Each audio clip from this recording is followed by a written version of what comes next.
ओम नमस्ते जी। 63वीं श्रव्य कणिका श्रीमद् वाल्मीकि रामायणम। इस पुस्तक के अनुवादक, संपादक एवं टिप्पणीकर्ता हैं परमहंस स्वामी जगदीश्वरानंद जी सरस्वती। पुस्तक का प्रकाशन किया है विजय कुमार गोविंदराम हासानंद, नई दिल्ली द्वारा। हम 25वां सर्ग अयोध्या कांड का यहाँ से प्रारंभ कर रहे हैं। अथ पंचविंशः सर्गः। शीर्षक दिया गया है श्री राम द्वारा सीता को वन गमन की अनुमति। प्रथम श्लोक। एतत्तु वचनं श्रुत्वा सीता रामस्य दुःखिता प्रसक्ताश्रुमुखी मंदमिदं वचनम् अब्रवीत्। राम के इन वचनों को सुन दुखी सीता ने आंसू बहाते हुए मंद स्वर से कहना आरंभ किया। द्वितीय श्लोक। ये त्वया कीर्तिता दोषा वने वस्तव्यतां प्रति गुणानित्येव तान् वीक्षे तव स्नेह पुरस्कृताम्। हे राम, वनवास में होने वाले जिन दोषों का आपने वर्णन किया है, तुम्हारे स्नेह के सामने वे सब गुण दिखलाई पड़ते हैं। तृतीय श्लोक। वनवासे ही जानामि दुखानि बहुधा किल प्राप्यन्ते नियतं वीरं पुरुषैरकृतात्मभिः।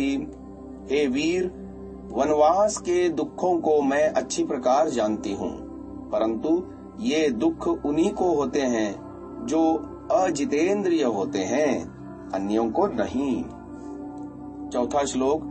प्रसादितश्च वै पूर्वं त्वं वै बहुविधं प्रभो गमनं वनवासस्य कांक्षितं हि सह त्वया। हे प्रभो, मैंने पहले भी कई बार वन क्रीड़ा के लिए प्रार्थना की थी। अब वह अवसर स्वयं आ गया है, अतः आप मुझे अपने साथ वन ले चलें। पांचवा श्लोक। भक्तां पतिव्रतां दीनां मां समां सुख दुःखयोः नेतुमर्हसि काकुत्स्थ समान सुख दुःखिनीम्। हे काकुत्स्थ राम, आप में पूर्ण शक्ति रखने वाली पतिव्रता, दीन, सुख दुख में सम रहने वाली और आपके सुख दुख में समान भाग लेने वाली मुझको आप अपने साथ वन में ले चलें। छठा श्लोक। यदि मां दुखितामेवं वनं नेतुं न चेच्छसि विषमग्निं जलं वाहं मास्थास्ये मृत्यु कारणात्। यदि मुझ दुखिया को तुम अपने साथ नहीं ले जाओगे तो मैं विष खाकर या अग्नि में जलकर अथवा पानी में डूबकर अपने प्राण दे दूंगी। सातवां श्लोक।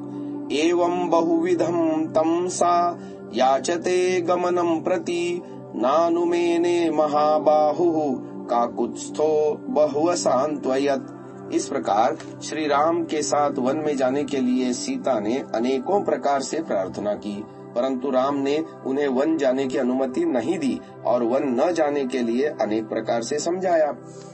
आठवां श्लोक।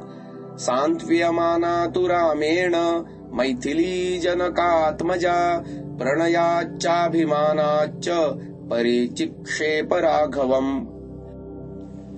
श्री राम के द्वारा समझाए जाने पर सीता प्रणय और रोष से राम का उपहास करते हुए बोली। किं त्वामन्यत वैदेहः पिता मे मिथिलाधिपः रामं जामातरं प्राप्य स्त्रियं पुरुष विग्रहम्। हे राम, यदि मेरे पिता मिथिलेश यह जानते कि तुम आकार मात्र के पुरुष हो, व्यवहार में स्त्री हो, तो वे कभी मेरा विवाह तुम्हारे साथ कर तुम्हें अपना दामाद न बनाते। 10वां श्लोक। अनृतं बत श्लोकोय मज्ञानाद्यद्धि तेजो नास्ति परम रामे तपतीव दिवाकरे।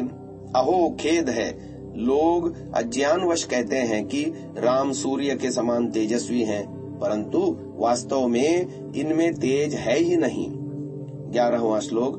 किम हि कृत्वा विषण्णस्त्वं कुतो वा भयमस्ति ते यत्परित्यक्तु कामास्त्वं मामन्यपरायणम्। हे राम, आप किस लिए दुखी हैं अथवा आपको किस बात का भय है जो आप अपनी अनन्य भक्ता धर्म पत्नी को यहाँ छोड़कर वन जाना चाहते हैं। 12वां श्लोक। तपो वा यदि वारण्यम स्वर्गो वा स्यात् त्वया सह न च मे भविता तत्र कश्चित् पथि परिश्रमः। चाहे तुम तप करो या वनवास करो अथवा स्वर्गवास, मुझे तो तुम्हारे साथ रहना ही उचित है। मुझे मार्ग चलने में कुछ भी परिश्रम नहीं होगा। 13वां श्लोक। कुशकाश शरीशिका ये च कंटकिनो द्रुमाः तूलाजिन समस्पर्शा मार्गे मम सह त्वया।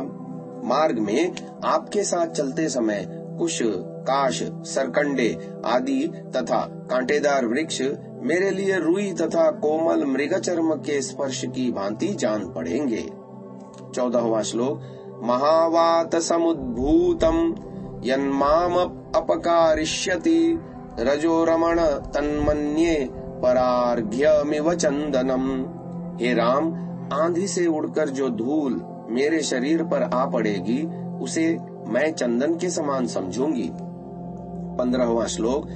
शाद्वलेषु यथा शिष्ये वनान्ते वनगोचर कुथास्तरण तल्पेषु किम स्यात् सुखतरम ततः। हे वनगोचर, जब मैं वन में हरी हरी घास के बिछौने पर सोऊंगी तब मुझे पलंग पर बिछे कोमल गलीचे पर सोने से भी अधिक आनंद प्राप्त होगा। 16वां श्लोक।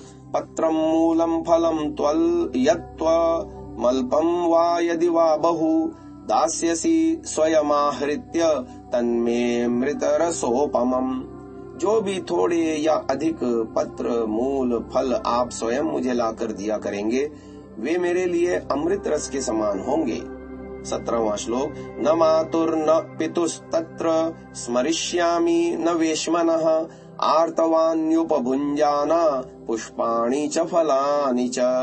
वन में ऋतु फलों और ऋतु पुष्पों का उपभोग करती हुई मैं माता पिता तथा राजभवन का स्मरण नहीं करूंगी। 18वां श्लोक। न च तत्र गतः किंचित् द्रष्टुमर्हसि विप्रियम् मत्कृते न च ते शोको न भविष्यामि दुर्भरा। मेरे कारण वन में न तो आपको कोई क्लेश होगा न कोई शोक होगा और मैं आपके लिए भारभूत भी नहीं बनूंगी। 19वां श्लोक। यस्त्वया सह सस्वर्ग्यो निरयो यस्त्वया विना इति जानन् पराम प्रीतिम गच्छ राम मया सह। आपके साथ रहने में मुझे सर्वत्र स्वर्ग के समान सुख है और आपके बिना सर्वत्र नरक है। यही सब कुछ सोचकर आप प्रसन्नता पूर्वक मुझे अपने साथ वन में ले चलें। 20वां श्लोक। अथ मामेवमव्यग्राम वनम नैव नयिष्यसि विषमद्यैव पास्यामि मां विषम द्विषताम वशम। यदि आप न डरने वाली मुझे वन में अपने साथ न ले जाएंगे तो मैं आपके सामने ही अपने प्राण दे दूंगी, किंतु जिन दुष्टों ने आपके राज्याभिषेक में विघ्न डाला है उनके वश में नहीं रहूंगी। 21वां श्लोक। पश्चादपि हि दुःखेन मम नैवास्ति जीवितम् उज्झितायास्त्वया नाथ तदैव मरणं वरम्। हे नाथ, आपके वन जाने के पश्चात भी तो दुख से मुझे मरना ही है, अतः आप द्वारा परित्यक्त होकर इसी समय मर जाना अच्छा है। 22वां श्लोक। इमं हि सहितुं शोकं मुहूर्तमपि नोत्सहे किं पुनर्दश वर्षाणि त्रीणि चैकं च दुःखिता।